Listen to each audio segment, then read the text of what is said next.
नमस्कार दोस्तों, स्वागत है आप सभी का एक बार फिर बिंदास खबरें में। तो दोस्तों, बिना समय गंवाए बढ़ते हैं आज की पहली बड़ी खबर की तरफ और आपको बता दें कि देश में फिर से लॉकडाउन लगने की सुगबुगाहट तेज। जानिए क्या है कोरोना से प्रभावित राज्यों का विचार। दोस्तों, यहाँ पर आपको बता दें कि कोरोना वायरस एक बार फिर से तेजी से अपने पांव फैला रहा है। देश में कोरोना संक्रमण के लगातार बढ़ते मामलों ने केंद्र और राज्य सरकारों की चिंता बढ़ा दी है। दोस्तों, यहाँ पर आपको बता दें कि कहाँ एक वक्त था जब देश में कोरोना के 10 से 12 हजार केस आने लग गए थे और कहाँ फिर से 80 हजार के पार आंकड़े मौत और बीमारी का आडंबर करने लग गए हैं। तो ऐसे में फिर से ये सुगबुगाहट तेज हो गई है कि क्या देश में फिर से लॉकडाउन लग सकता है। तो दोस्तों, यहाँ पर हम आप लोगों से जानना चाहेंगे, आपको क्या लगता है कि जिस तरीके से कोरोना तेजी से बढ़ रहा है, क्या देश में फिर से लॉकडाउन लगेगा? अपनी राय कमेंट करके जरूर बताएं। और इसी के साथ दोस्तों, अगली बड़ी खबर की फिक्की ने की है सरकार से अपील। कहा कि कोविड-19 टेस्ट में लाई जाए तेजी और 18 से 45 वर्ष के लोगों का भी हो वैक्सीनेशन। दोस्तों, यहाँ पर आपको बता दें कि फिक्की के अध्यक्ष उदय शंकर ने केंद्रीय स्वास्थ्य और परिवार कल्याण मंत्री हर्षवर्धन को पत्र लिखा है और उसमें बताया कि अभी हर रोज 11 लाख नमूनों की जांच हो रही है। जनवरी में हम 15 लाख जांच कर रहे थे। उन्होंने जांच बढ़ाने को भी कहा है और इसी के साथ उद्योग मंडल ने सरकार से आग्रह किया है कि 18 से 45 आयु वर्ग के समूह के लोगों का भी टीकाकरण होना चाहिए। दोस्तों, यहाँ पर आपको बता दें कि 45 साल से ऊपर के लोग अपना कोरोना का टीका लगवा सकते हैं, परंतु अब कोरोना की स्थिति को देखते हुए अब इसकी मांग उठने लगी है कि 18 साल से ऊपर के लोगों को भी कोरोना का टीका दिया जाए। इस पर आपकी क्या राय है? अपनी राय कमेंट करके जरूर बताएं। और इसी के साथ दोस्तों, बढ़ चलते अगली बड़ी खबर की तरफ और आपको बता दें कि नवरात्र पर श्रद्धालुओं को रेलवे का तोहफा, जबलपुर हरिद्वार की स्पेशल ट्रेन शुरू। दोस्तों, यहाँ पर आपको बता दें कि नवरात्र पर मेहर देवी और हरिद्वार कुंभ जाने वाले यात्रियों को राहत देने के लिए रेलवे ने सप्ताह में एक दिन जबलपुर हरिद्वार स्पेशल ट्रेन चलाई है। ये सुपर फास्ट ट्रेन होगी जो लखनऊ के रास्ते चलेगी। हालांकि इस ट्रेन का ठहराव आलमनगर स्टेशन पर देने के लिए रेलवे ने नोटिफिकेशन भी जारी कर दिया है। दोस्तों, अगर आप इस नवरात्र यात्रा करना चाहते हैं तो ये खबर आपके लिए अहम हो सकती है। इस पर आप क्या सोचते हैं? कमेंट जरूर कीजिए। और इसी के साथ दोस्तों, अगली बड़ी खबर की दिल्ली में स्कूल बंद पर एनसीआर में खुले कोरोना संक्रमित हुए स्टूडेंट तो कौन होगा जिम्मेदार। दोस्तों, यहाँ पर आपको बता दें कि देश में एक बार फिर से कोरोना वायरस ने रफ्तार पकड़ ली है। संक्रमण के खतरे को देखते हुए दिल्ली में स्कूलों को बंद रखने का फैसला लिया गया है। उधर दिल्ली एनसीआर में अब भी कई जगहों पर स्कूल खुले हुए हैं। ऐसे में बच्चों की सुरक्षा को लेकर सवाल खड़े होने लगे हैं। और साथ ही दोस्तों, बड़ी खबर निकल कर ये आ रही है कि महाराष्ट्र सरकार ने बड़ा फैसला ले लिया है। 8वीं तक के छात्र अब बिना परीक्षा के हो जाएंगे प्रमोट, यानी कि उन्हें अगली कक्षा में बिना परीक्षा दिए ही भेज दिया जाएगा। दोस्तों, यहाँ पर आपको बता दें कि महाराष्ट्र सरकार ने पहली कक्षा से 8वीं कक्षा के संबंध में एक बड़ा ऐलान किया है। राज्य सरकार का कहना है कि कक्षा 1 से 8वीं तक के छात्र और छात्राओं को बिना परीक्षा के ही अगली कक्षा में प्रमोट कर दिया जाएगा। क्या है पूरी खबर दोस्तों, विस्तार से आपको बताएंगे। और इसी के साथ दोस्तों, बढ़ चलते अगली बड़ी खबर की तरफ और आपको बता दें कि बुजुर्ग माँ बाप की सेवा न करने वालों की अब खैर नहीं। योगी सरकार लाएगी संपत्ति वापस लेने का कानून। दोस्तों, यहाँ पर आपको बता दें कि बुजुर्ग माँ बाप की सेवा न करने वाले बच्चों की संपत्ति वापस ले ली जाएगी। साथ ही ऐसे बच्चों को या रिश्तेदारों को बुजुर्गों के घर में रहते हैं और उनकी देखभाल नहीं करते हैं तो उन्हें भी घर से निकाल दिया जाएगा। दोस्तों, यहाँ पर हम आप लोगों से पूछना चाहते हैं, क्या अगर बुजुर्ग माँ बाप हैं तो क्या बच्चों की ये जिम्मेदारी नहीं बनती है कि वो अपने बुजुर्ग माँ बाप की देखभाल करें? इस पर आप क्या सोचते हैं? क्या इस तरीके का कानून लेकर आना चाहिए? अपनी राय कमेंट करके जरूर बताएं। और इसी के साथ दोस्तों, अगली बड़ी खबर की बेरोजगारी भत्ते के लिए आज से ही कर सकते हैं अप्लाई। इन अहम कागजातों को साथ रखना ना भूलें। दोस्तों, यहाँ पर आपको बता दें कि नौकरी की चाह रखने वाले शिक्षित बेरोजगारों को संबल देते हुए बेरोजगारी भत्ता देने का ऐलान किया गया है। इसके लिए 1 अप्रैल से आवेदन की प्रक्रिया शुरू हो चुकी है। दोस्तों, इसके लिए आपको कौन से दस्तावेज अपने साथ रखने होंगे, ये खबर पूरे विस्तार के साथ आपको बताएंगे। और इसी के साथ दोस्तों, अगली बड़ी खबर कि महज 8 महीने में 11,600 रूपए सस्ता हो चुका है सोना। चांदी में आ चुकी है 14,000 रूपए की गिरावट। और साथ ही दोस्तों, जानेंगे आपके राज्य आपके शहर में क्या है पेट्रोल और डीजल का ताजा भाव। और साथ ही दोस्तों, बताएंगे क्या है मौसम का ताजा हाल। दोस्तों, इन सभी खबरों को एक एक करके विस्तार से बताएंगे, इसलिए वीडियो को अंत तक जरूर देखें। दोस्तों, आगे बढ़े उससे पहले वीडियो को लाइक और शेयर जरूर कर दें, क्योंकि आपका लाइक शेयर ही हमारे लिए मेहनत का फल होता है। दोस्तों, अगर अभी तक आप लोगों ने चैनल को सब्सक्राइब नहीं किया है तो सब्सक्राइब जल्दी से कर लें। और इसी के साथ दोस्तों, आज की पहली बड़ी खबर कि देश में फिर से लॉकडाउन लगने की सुगबुगाहट तेज। जानिए क्या है कोरोना से प्रभावित राज्यों का विचार। दोस्तों, यहाँ पर आपको बता दें कहाँ एक वक्त था जब देश में कोरोना के 10 से 12 हजार केस आने लगे थे और कहाँ आज फिर से 80 हजार के पार आंकड़े मौत और बीमारी का आडंबर करने लग गए हैं। तो ऐसे में फिर से ये सुगबुगाहट तेज हो गई है कि क्या देश में फिर से लॉकडाउन लग सकता है? अगर देश में नहीं तो क्या कुछ राज्यों में या फिर कुछ शहरों में लॉकडाउन लग सकता है? क्या कुछ राज्य लॉकडाउन पर विचार करने लगे हैं? तो दोस्तों, आपको बता दें कि कोरोना के बढ़ते मामलों पर दिल्ली के मुख्यमंत्री ने एक आपात बैठक की। इस बैठक के बाद केजरीवाल ने साफ कर दिया कि दिल्ली सरकार का लॉकडाउन लगाने का कोई भी विचार नहीं है। परंतु दोस्तों, आपको बता दें कि वहीं महाराष्ट्र के पुणे में आंशिक लॉकडाउन लगा दिया गया है। एक सप्ताह के लिए शाम 6 बजे से सुबह 6 बजे तक कर्फ्यू लगाया गया है। हर तरह के मॉल और सिनेमा हॉल, रेस्टोरेंट, खाने की दुकानें ये सब बंद रहेंगे। और साथ ही दोस्तों, आपको बता दें कि उत्तर प्रदेश के मुख्यमंत्री योगी आदित्यनाथ ने कक्षा 1 से लेकर 8वीं तक के सभी सरकारी और निजी स्कूलों को बंद करने के आदेश दिए हैं। दोस्तों आपको बता दें कि महाराष्ट्र, पंजाब, दिल्ली, कर्नाटक, छत्तीसगढ़, केरल, गुजरात, मध्य प्रदेश, हरियाणा, तमिलनाडु और चंडीगढ़ ऐसे राज्य हैं जहां पे कोरोना वायरस बड़ी तेजी से फैल रहा है। आपको बता दें कि महाराष्ट्र की हालत पर विशेष रूप से चिंता जताई गई है। तो दोस्तों जिस तरीके से कोरोना वायरस बड़ी तेजी से फैल रहा है, ऐसे में सावधानी की जरूरत अब बढ़ गई है। क्या आप भी बाहर जाते हैं तो मास्क लगाते हैं? कमेंट करके जरूर बताएं। और इसी के साथ दोस्तों बढ़ चलते अगली बड़ी खबर की तरफ। और आपको बता दें कि फिक्की ने सरकार से की है अपील, कहा कि कोविड-19 टेस्ट में लाई जाए तेजी, 18 से 45 साल के लोगों का भी हो। दोस्तों यहाँ पर आपको बता दें कि उद्योग मंडल फिक्की ने सरकार से अलग अलग राज्यों में कोविड-19 संक्रमण की जांच बढ़ाने को कहा है। इसके साथ ही उद्योग मंडल ने सरकार से आग्रह किया है कि 18 से 45 आयु वर्ग के समूह के लोगों के लिए टीकाकरण खोल दिया जाए। एक खबर के मुताबिक फिक्की ने इस महामारी से लड़ाई में उद्योगों की ओर से पूरे समर्थन का भरोसा भी दिलाया है। आपको बता दें कि पिछले साल 20 सितंबर के बाद से शनिवार को आए संक्रमण के नए मामलों में सबसे ज्यादा 20 सितंबर को 24 घंटे में 92,605 नए मामले आए थे। और इसी के साथ दोस्तों अगली बड़ी खबर की नवरात्र पर श्रद्धालुओं को रेलवे का तोहफा, जबलपुर हरिद्वार की स्पेशल ट्रेन। दोस्तों यहाँ पर आपको बता दें कि नवरात्र पर मेहर देवी और हरिद्वार कुंभ जाने वाले यात्रियों को राहत देने के लिए रेलवे ने सप्ताह में एक दिन जबलपुर हरिद्वार स्पेशल ट्रेन चलाई है। ये सुपर फास्ट ट्रेन होगी जो लखनऊ के रास्ते चलेगी। हालांकि इस ट्रेन का ठहराव आलमनगर स्टेशन पर देने के लिए रेलवे ने नोटिफिकेशन जारी कर दिया है, लेकिन centre for railway information system ने आलमनगर में ठहराव और रिजर्वेशन की फीडिंग ही नहीं दी है। और साथ ही दोस्तों एक अहम खबर आपको बता दें कि हरिद्वार में लगे कुंभ मेले में अगर आप जाने वाले हैं तो आपको एक जरूरी खबर जाननी होगी। शाही स्नान को ध्यान में रखते हुए आगामी 11 से 14 अप्रैल 2020 के बीच शाही स्नान को ध्यान में रखते हुए आगामी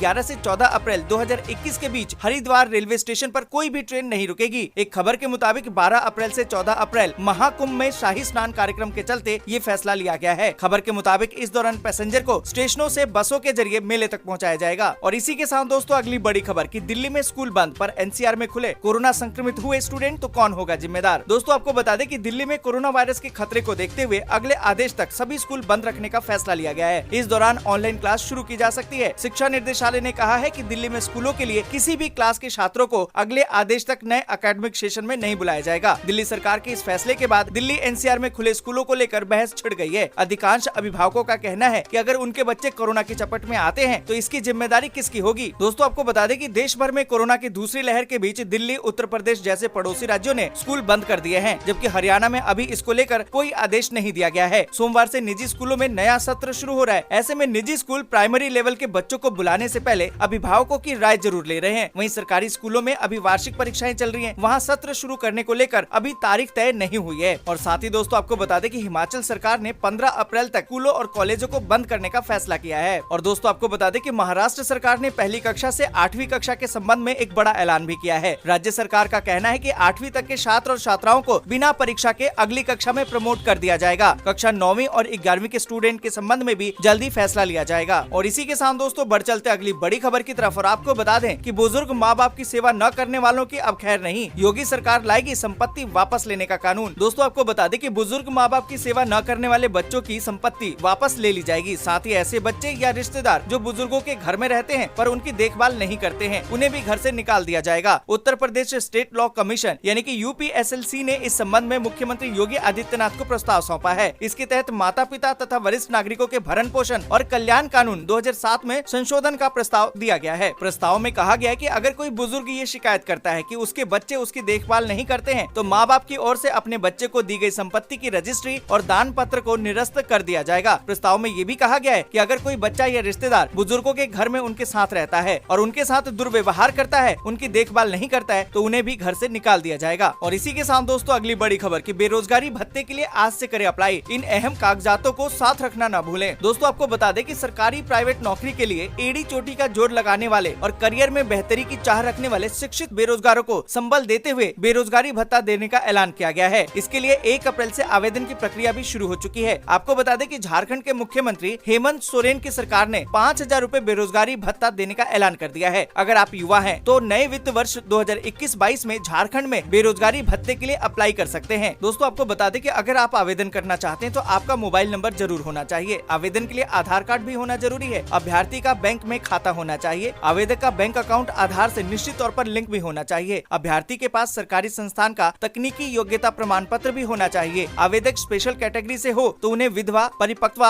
आदिम जनजाति, दिव्यांग इन सब का प्रमाण पत्र भी देना होगा। बेरोजगारी भत्ते के लिए नियोजनालय का रजिस्ट्रेशन नंबर भी जरूरी है। 3 साल पुराना होने पर नवीनीकरण करवाना आवश्यक है। आवेदकों को अपने स्थायी पते का प्रमाण पत्र या फिर स्थानीय प्रमाण पत्र देना जरूरी होगा। अभ्यर्थी को ये शपथ पत्र भी देना होगा कि जिसमें उसके किसी भी रोजगार से जुड़ने और स्वरोजगार नहीं करने की सत्यता प्रमाणित की गई हो। आवेदक झारखंड के स्थानीय निवासी होने पर ही बेरोजगारी भत्ते का हकदार हो सकता है। और इसी के साथ दोस्तों बढ़ चलते अगली बड़ी खबर की तरफ और आपको बता दें कि महज 8 महीने में ही 11,600 रूपए सस्ता हो चुका है सोना। दोस्तों आपको बता दें कि सराफा बाजार में सोने के भाव अब तेजी से बढ़ रहे हैं। इस हफ्ते के आखिरी कारोबार के दिन भी सोने का भाव 483 रूपए की बढ़त के साथ 45,418 रूपए प्रति 10 ग्राम पर बंद हुआ। और इसी के साथ दोस्तों जानते हैं पेट्रोल और डीजल के ताजा भाव को। आपको बता दें कि पेट्रोल डीजल की कीमतों में लगातार चौथे दिन भी कोई बदलाव नहीं हुआ है। आज भी देश भर में पेट्रोल और डीजल की कीमतें स्थिर रही हैं। आपको बता दें कि दिल्ली में पेट्रोल का दाम 90.56 रूपए जबकि डीजल का दाम 80.87 रूपए प्रति लीटर है। वहीं मुंबई की बात करें तो यहाँ पेट्रोल की कीमत 96.98 रूपए और डीजल 87.96 रूपए प्रति लीटर पर है। इसी तरह कोलकाता में पेट्रोल का दाम 90.77 रूपए जबकि डीजल 83.75 रूपए, जबकि चेन्नई में पेट्रोल 92.58 रूपए और डीजल 85.88 रूपए प्रति लीटर पर बिक रहा है। और इसी के साथ दोस्तों बढ़ते आगे और जानते मौसम के ताजा हाल को। आपको बता दें कि अगले 24 घंटों के दौरान तटीय उड़ीसा और गंगीय पश्चिम बंगाल में हल्की बारिश हो सकती है। इसके बाद स्पेल की तीव्रता और प्रसार बढ़ने की उम्मीद है। आपको बता दें कि जम्मू कश्मीर, गिलगिट बाल्टिस्तान, मुजफ्फराबाद, लद्दाख और हिमाचल प्रदेश में 1 या 2 स्थानों पर ऊपरी बर्फबारी के साथ हल्की से मध्यम बारिश हो सकती है। 5 अप्रैल और 6 अप्रैल को मौसम गतिविधि की तीव्रता बढ़ने की उम्मीद है। 5 और 6 अप्रैल को उत्तराखंड में हल्की से मध्यम बारिश की गतिविधियां हो सकती हैं। सौराष्ट्र, कच्छ, तेलंगाना, रायलसीमा, तटीय आंध्र प्रदेश और उत्तरी तमिलनाडु के कुछ हिस्सों में हीट वेव की स्थिति की उम्मीद है। दोस्तों आज के लिए बस यहीं तक। वीडियो आपको अच्छी लगी हो तो लाइक और शेयर जरूर कर दें। अगर अभी तक आपने चैनल को सब्सक्राइब नहीं किया है तो सब्सक्राइब जरूर से कर लें।